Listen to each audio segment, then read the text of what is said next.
Congress party సభ్యత్వానికి రాజీనామా చేయటం జరిగింది. ఈ క్రమంలో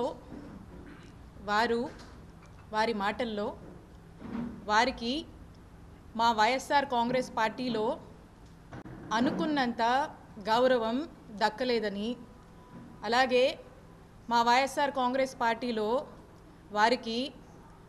వారు ఊహించినటువంటి పదవులు దక్కలేదని మరి రాజశేఖర్ గారు మాట్లాడడం జరిగింది.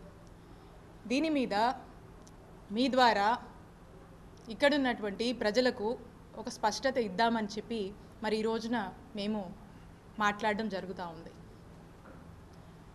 ఒక్కసారి కొద్దిగా వెనక్కి వెళ్తే అప్పట్లో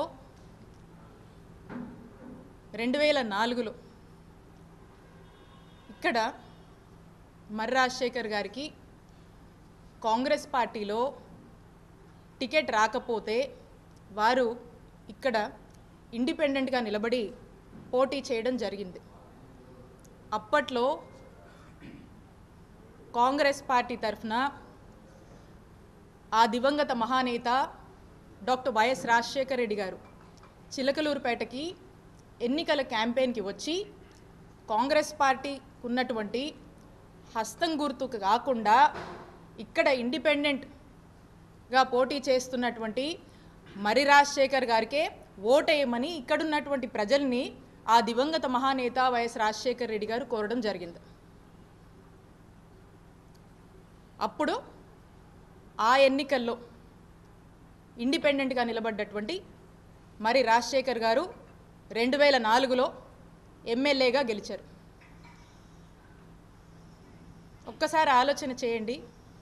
పార్టీని, పార్టీ సింబల్ని కాదని ఆ దివంగత నేత వైఎస్ రాజశేఖర్ రెడ్డి గారు మరి రాజశేఖర్ గారికి ఏ విధమైనటువంటి గౌరవాన్ని ఇచ్చారు, ఏ విధంగా మద్దతుగా నిలిచారు, వారు ఎమ్మెల్యేగా అవడానికి కారకులయ్యారు అనేటి విషయాన్ని నేను గుర్తు చేస్తున్నాను. ఆ తర్వాత 2009లో మరి రాజశేఖర్ గారికి ఇక్కడ చిలకలూరుపేట నియోజకవర్గంలో కాంగ్రెస్ పార్టీ తరఫున పోటీ చేసేటువంటి అవకాశం వారికి దక్కింది. 2009లో అన్ఫార్చునేట్లీ కాంగ్రెస్ పార్టీకి అధికారంలోకి వచ్చింది. ఇక్కడ మరి రాజశేఖర్ గారు ఓడిపోవడం జరిగింది. అయినప్పటికీ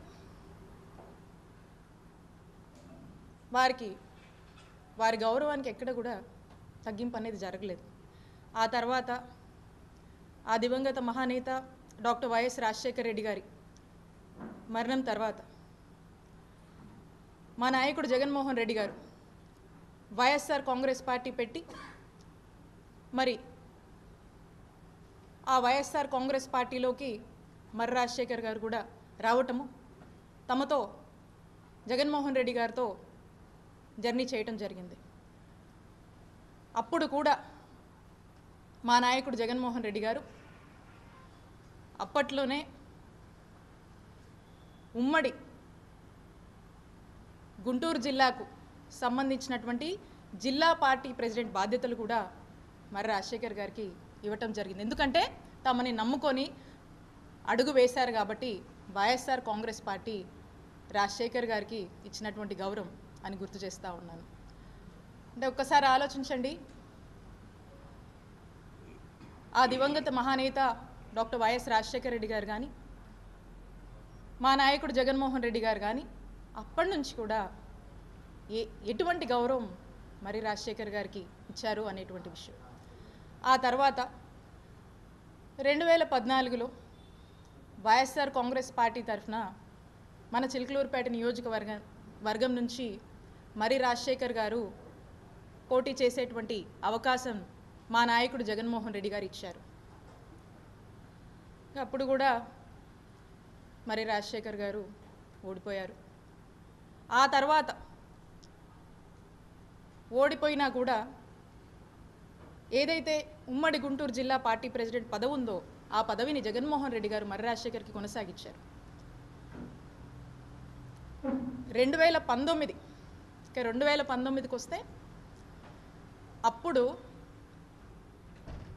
ఉన్నటువంటి పరిస్థితులు, పరిణామాలు, వారి పరిస్థితులు అన్నీ కూడా వారికి స్పష్టంగా తెలుసని నేను అనుకుంటున్నాను. కాబట్టి మా పార్టీ ఇంటర్నల్గా 2019 ఎలక్షన్ అప్పుడు ఏం మాట్లాడింది అనేటువంటి విషయం గురించి నేను ఇక్కడ మాట్లాడదలుచుకోలేదు. ఆ 2019 ఎలక్షన్లో మా నాయకుడు జగన్మోహన్ రెడ్డి గారి ఆశీస్సులతో నేను మా చిలకలూరుపేట నియోజకవర్గంలో పోటీ చేసే అవకాశం నాకు దక్కింది. ఇక్కడున్నటువంటి మా వైఎస్ఆర్ కాంగ్రెస్ పార్టీకి సంబంధించినటువంటి మా నాయకులు, కార్యకర్తల కష్టంతో, మా నాయకుడు జగన్మోహన్ రెడ్డి గారి ఆశీస్సులతో, ఇక్కడున్నటువంటి ప్రజల దీవెనతో, ఒక మంచి మెజారిటీతో మొట్టమొదటిసారిగా వైఎస్ఆర్ కాంగ్రెస్ పార్టీ జెండాని ఈ నియోజకవర్గంలో 2019 ఎలక్షన్లో మేము ఎగురవేయగలిగాము. ఇది ఇక్కడ ఉన్నటువంటి ప్రతి ఒక్కరి కష్టమని నేను తెలియజేస్తున్నాను. ఇక్కడ ఉన్నటువంటి ప్రతి ఒక్క కార్యకర్త కష్టమని గుర్తు చేస్తున్నాను. అప్పుడు మా నాయకుడు జగన్మోహన్ రెడ్డి గారు ఆ 2019లో ఒక మంచి హ్యూజ్ మ్యాండేట్తో జగన్మోహన్ రెడ్డి గారు ముఖ్యమంత్రి అయ్యారు, పార్టీ అధికారంలోకి వచ్చింది. ఇక్కడ అప్పుడు కూడా మరి రాజశేఖర్ గారికి ఎంతో కీలకమైనటువంటి రీజనల్ కోఆర్డినేటర్ బాధ్యతల్ని మరి రాజశేఖర్ గారికి ఇచ్చి వైఎస్ఆర్ కాంగ్రెస్ పార్టీ గౌరవించింది ఆఫ్టర్ ఎలక్షన్ కూడా. ఆ తర్వాత వారికి మరి రాజశేఖర్ గారికి ఎమ్మెల్సీ పదవిచ్చి శాసన మండలికి మా నాయకుడు జగన్మోహన్ రెడ్డి గారు పంపించడం జరిగింది.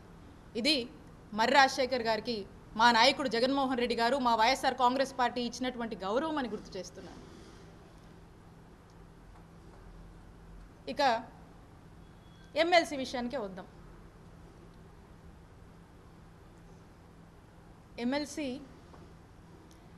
ఎమ్మెల్సీగా ఈ టైంలో ఎమ్మెల్సీగా ఉండి ప్రతిపక్ష పార్టీగా మనం ఉంటున్నటువంటి సందర్భంలో మరి ఈ ఎమ్మెల్సీని మరి రాజశేఖర్ గారు వైఎస్ఆర్ కాంగ్రెస్ పార్టీ తరఫున ఈ ప్రభుత్వం రెడ్ బుక్ పేరుతో చేస్తున్నటువంటి పాపాలని, మాయ మాటలు చెప్పి అబద్ధపు హామీలతో మోసం చేసి అధికారంలోకి వచ్చి ప్రజల్ని మోసం చేస్తున్నటువంటి విధానాన్ని వైఎస్ఆర్ కాంగ్రెస్ పార్టీ ఎమ్మెల్సీగా మరి రాజశేఖర్ గారు మరి శాసన మండలిలో గొంతెత్తి ఈ ప్రభుత్వాన్ని ప్రశ్నించుంటే మరి రాజశేఖర్ గారి గౌరవం ఎంత పెరుగుండేది అనేది ఒక్కసారి